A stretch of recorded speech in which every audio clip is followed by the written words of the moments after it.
Hey yo everybody, Haku here with my review of One Piece anime episode 772. Yeah, 772. Man, numbers are way up there. I always have to step back and can't really believe how freaking long the series has become. But either way, I'm gonna skip over talking about the crappy little stuff at the beginning that I always say I hate, and the recap, because honestly the recap didn't seem like it was too long. It didn't seem super short. There was nothing really wrong with it at all. So pretty much starting from the very first actual scene, I love the music that they chose to use with the Wanda, Carrot, and Pedro talking scene. I think that the music was actually more than fitting. I think that they did extremely well, more well than usual even. But we find out more about the feud between Nekomamushi and Inuarashi, and the feud started before Carrot was even born, back when Pedro and Wanda were still little. So presumably it's been quite a while. Then we have Luffy saying, okay, I've got a condition to this alliance. We have got to slow it down a bit until I go get Sanji, then we can attack Kaido. Because Sanji's like 1,000 people, I need to get him back, so I'll go with Peckham's, then I'll go get him. And of course Raizo's like, alright, sounds fine to us. We'll just wait around. Then we actually see Jack's ships returning, and Jack, of course, being an incredible character. I've always said how much I love Jack, just because Jack is like a very serious and brutal character like we haven't really seen in One Piece. I mean, we've seen some brutality before, but Jack just always resorts to the most drastic measures. And we see that again when he's like, you guys know the minks likely survived. And they're like, okay, we'll finish out the remnants. We can just run a raid or whatever. And Jack is like, oh no need. I'll just kill the elephant. I love that in the manga, and I love the way they did it in the show as well, where he's like, oh no, I'll just kill this damn elephant. I love that. Then we have a little bit of the knowledge and stuff between Inu, Arashi, and Nekomamushi, and talking about them traveling with Goldie, Roger, and Whitebeard.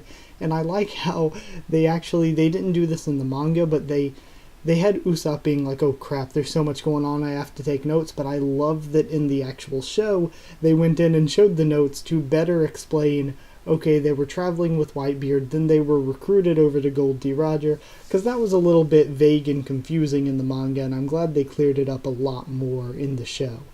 And when they traveled with them, Nekomamushi and Inuarashi were just young, they were just young attendants to Odin, sort of like they know Shanks and Buggy, because at the same time, Shanks and Buggy were probably around the same age serving as apprentices on Goldie Roger's ship.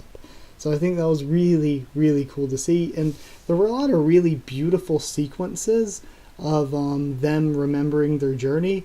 I really like the way that was shot, just because, I don't know, it feels different from the way that One Piece usually does things, and it looked really nice. It had some good animation, and I hope they really make sure that they keep on whoever's doing the animation for the Zoe arc, because it looks so much better than what the post-time skip animation has looked like.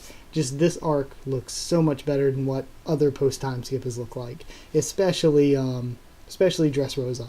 Now, I love some of the stuff in Dressrosa, but even with the stuff I love, I have got to admit the animation was pretty much abysmal the entire way through. There were some better parts, but most of it was not very good. We also find out that Odin actually broke laws by leaving Wano, because of course we found out that it was an isolationist state, I believe last episode. So Odin actually, by leaving with Rayleigh and Roger, he sort of broke their laws. He was a bit of a maverick. And then I kind of almost got feels because of the way they did it, where they had Frankie really proud of Tom, asking about Tom and stuff. I thought that was really cool. And then afterward, Brooke tries to ask about Crocus, but Nami interrupts them to ask about the log pose, because they're like, well, if the road poneglyphs lead to Raftel, what do we need the log pose for? I thought that was supposed to lead to the end. Well, they say that the log poses lead to where you learn of Raftel and the people who made the poneglyphs. Now, they were never clear here or in the manga, which is why a lot of people say, oh, I wonder what it is it this, is it that? I think it's obviously Wano. Obviously, the place you go and find out about the people who made it would be Wano, because that's where the people who made the stones are from. So, Wano is the obvious logical choice, But there are still some people who believe it's not Wano because they don't specifically outright say the name there, and maybe them not actually outright saying the name does mean something. But I would say logic says that they mean Wano. And then we have the funny scene, of course, of everyone praising Dami. I liked it in the manga, and the anime did it well. Then we have Momo saying that he met Roger, but he was too young to remember, and I believe it's Brooke calls him out on lying, or maybe Usopp saying, no way, you're way too young for that. So, again, this is something that isn't explained in either the manga or this, but there were a lot of different guesses, and there were some, like, crazy guesses, like, oh, Momo's actually, like, 30 years old. No, my guess back then in the manga, and my guess still now, is that he was talking about meeting Ace, because we know that Ace went to Wano. So, at least I believe we know Ace went to Wano, because I believe that's where he met Little Oars Jr. So, I would say that he met Ace, and because Ace is Roger's son, he saw the resemblance, and he was so young that he thought it was Roger. So, that's what my guess would be.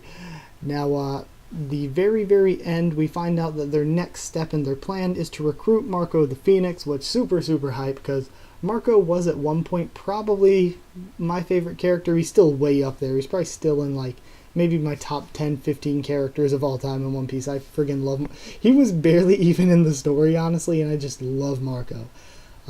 I'd say right now my favorites, I don't know, I'm really coming to like Sanji a ton more because of the current arc that we're in the manga. Not going to spoil anything, but yeah, I'd say Doflamingo may be up there as well. I love Doflamingo, one of my favorite characters. Crocodile as well, I'm a big fan.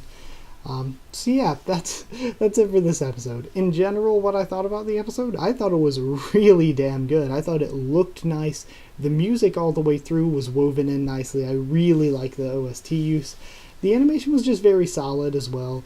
So, production-wise, it was good. Production-wise, it was a definitely good episode.